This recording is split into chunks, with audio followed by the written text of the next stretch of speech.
The newsroom was buzzing with excitement. Cameras flashed, producers shouted last-minute instructions, and a massive screen displayed the day's top headline. Second Lady Usha Vance to lead presidential delegation to the Special Olympics World Winter Games in Turin, Italy. At the news desk of the American Voice, journalist Lydia Brooks adjusted her microphone and smirked as she looked at the camera. Lydia, a self-proclaimed progressive and fierce critic of the conservative administration, was about to deliver what she considered a hard-hitting analysis. Folks, we have yet another example of political nepotism at its finest. Lydia began, her voice dripping with sarcasm. Usha Vance, the wife of Vice President J.D. Vance, has been chosen, no, handpicked, to lead the presidential delegation to the Special Olympics. Now, forgive me for asking, but what exactly qualifies her for this role? Is being married to a powerful man now a career? A few chuckles echoed in the newsroom. Lydia, always eager to stir controversy, continued. Look, I have nothing against the Special Olympics. The athletes are incredible, and their achievements deserve celebration. But can someone explain to me why the Second Lady, who has no known expertise in sports, disabilities, or international diplomacy, is suddenly the face of this delegation? She dramatically paused before adding, "Oh, wait, I forgot. She's the wife of a conservative politician. So, of course, she gets special treatment." The segment quickly went viral. Within minutes, social media was ablaze with reactions. Liberals applauded Lydia for calling out political privilege, while conservatives condemned her for mocking a woman of integrity. But no one expected what happened next, because Usha Vance had been watching, and she had a response that would leave the nation stunned. As Lydia Brooks wrapped up her segment, she leaned back in her chair, satisfied. She knew controversy drove ratings, and she had just delivered a headline-worthy moment. By the time she checked her phone, her words were already trending. The hashtag Usha Vance nepotism was climbing the charts on X, formerly Twitter, with thousands of users either defending or attacking her take.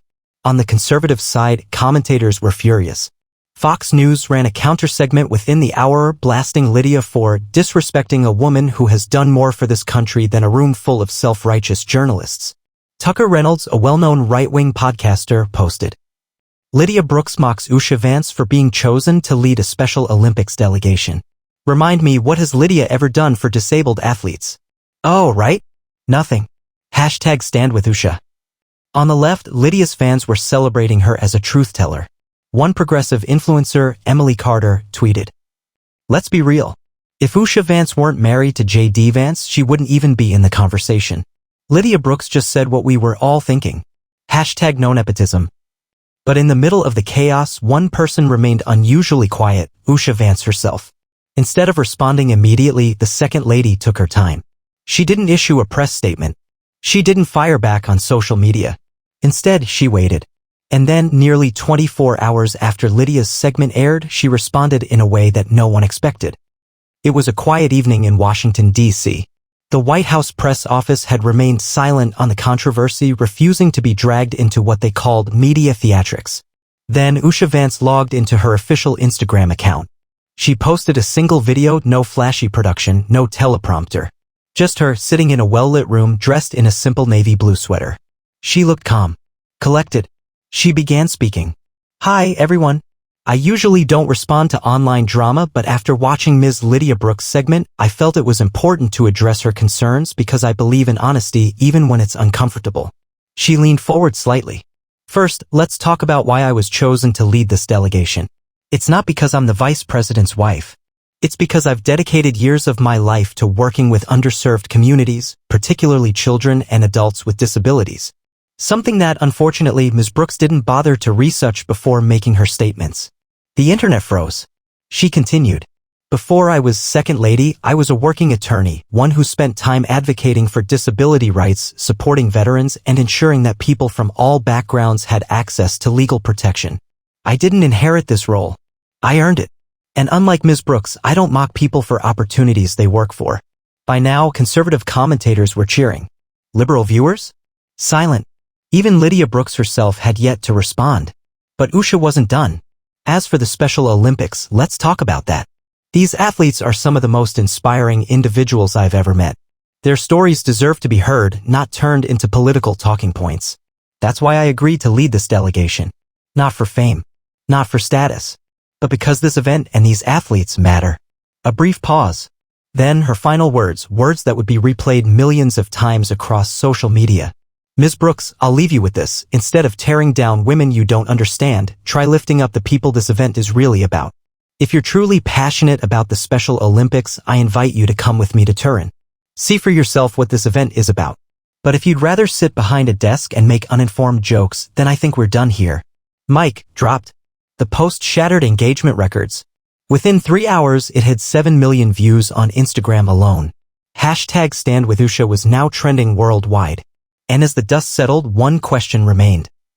Would Lydia Brooks accept the challenge?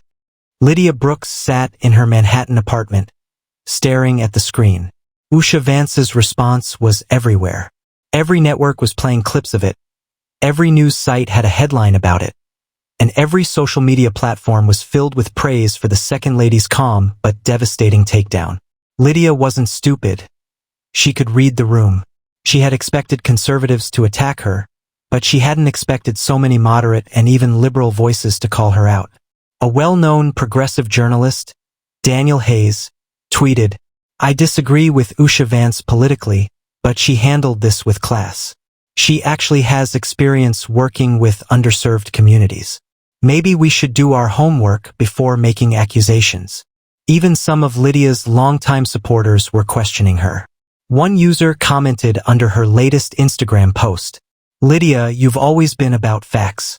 But Usha Vance just laid out her credentials, and honestly, she's got a point. Maybe you should go to Turin and see for yourself." And then there was the invitation. Usha Vance had called her out publicly, offering her a chance to attend the Special Olympics and see the event firsthand. It was a brilliant move. If Lydia refused, she would look like a coward who only attacked from behind a desk. If she accepted, she would be stepping into the lion's den. Her producer, Mark, called, "Lydia, we need to make a decision. We can either double down or take the high road. Either way, we need a response by tomorrow morning." Lydia sighed, rubbing her temples. She had two choices: refuse the invitation, spin the narrative, and claim she was being unfairly targeted. Accept the invitation, attend the Special Olympics, and risk having to admit she was wrong. Neither option felt great. But deep down, she knew what she had to do. The next morning, Lydia Brooks was back on air. The entire country was watching, waiting for her response. She took a deep breath and spoke. "Last week, I made some comments about Second Lady Usha Vance's selection to lead the U.S. delegation to the Special Olympics. I questioned her qualifications and I was, let's just say, not the most gracious about it." A murmur rippled through the newsroom. Was she actually admitting fault? She continued. Mrs. Vance responded with grace and facts.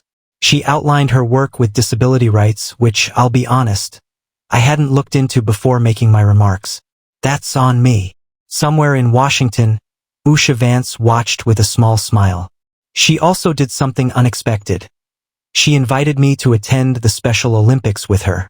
And after thinking about it, I've decided to accept her invitation. Gasped. This was not what anyone had expected. I still have questions. I still have concerns about political appointments. But if I'm going to criticize something, I should at least see it for myself. So, Mrs. Vance, I'll see you in Turin. The segment ended, but the conversation was just beginning. Was Lydia Brooks going to change her mind about Usha Vance? Or was this just another media stunt? The answer would come in Turin. The air in Turin was crisp, the snow-covered Alps glistening under the winter sun.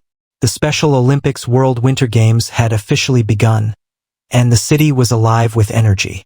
Athletes from around the world had arrived, each one with a story of perseverance and triumph. Lydia Brooks stepped off the plane, adjusting her scarf against the chill. Despite her on-air acceptance, she was still skeptical about the entire event. She wasn't here to be won over.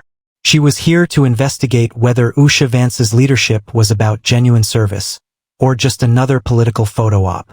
A press officer escorted her to the delegation's hotel, where she was scheduled to meet Usha later that evening. Lydia expected a cool, formal reception from the second lady.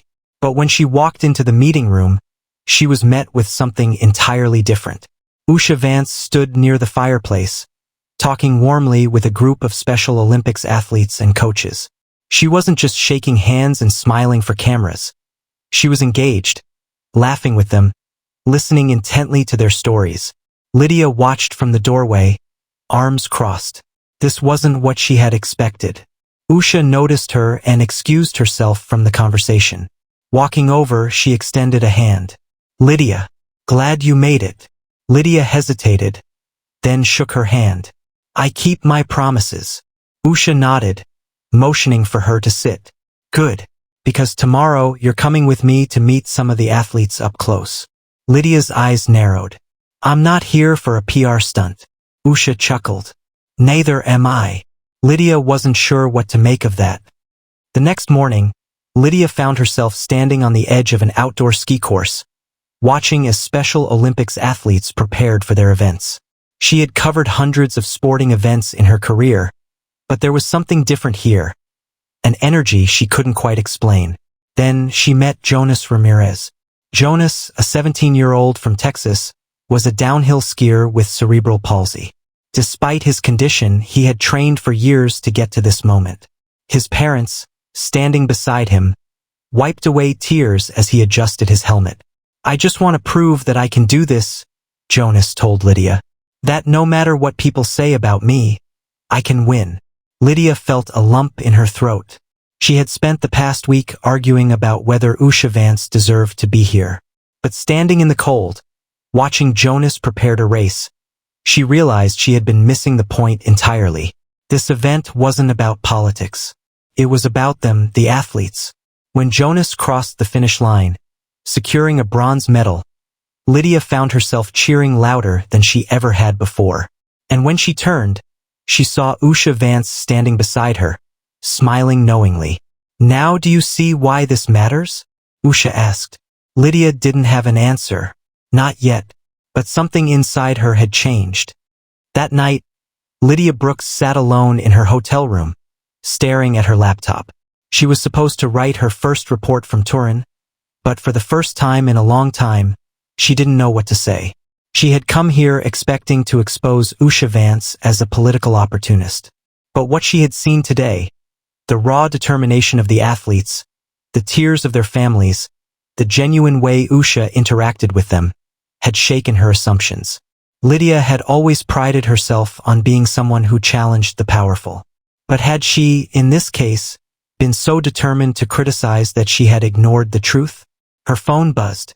It was a message from Mark, her producer. "You good? Waiting for your segment. What's the angle?" Lydia exhaled. She had a choice. She could spin the story to fit her original narrative, or she could tell the truth, even if it meant admitting she had been wrong. She opened her laptop and started typing. The next evening, Lydia went live from Turin for her segment on The American Voice.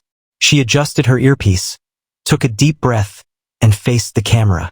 "I came to the Special Olympics World Winter Games expecting to report on political nepotism. I thought this was just another example of a public figure using their status for personal gain. But after spending time here, after meeting these incredible athletes, I have to admit something." Pause. "I was wrong." Back in the newsroom, Mark's jaw dropped. On social media, the live reactions poured in, some in shock, some in anger, some in admiration. Usha Vance didn't come here for a photo op. She came here because she cares. And more importantly, these athletes deserve our attention. Not as political talking points, but as the incredible individuals they are. She shook her head. "I let my own biases cloud my judgment. And for that, I owe an apology. To Mrs. Vance. And to the Special Olympics athletes, whose stories deserve better than cheap political commentary." The feed cut back to the newsroom, where the host looked utterly speechless. This wasn't just a news report, it was a reckoning. And the country was watching. The next morning, as Lydia was packing to leave, she received a message. It was from Usha Vance. "Thank you for coming. Takes courage to admit when we're wrong. Maybe that's something we should all do more often." Lydia stared at the words for a long moment. Then, for the first time in years, she smiled. Because for once, a news story had ended not in division but in understanding.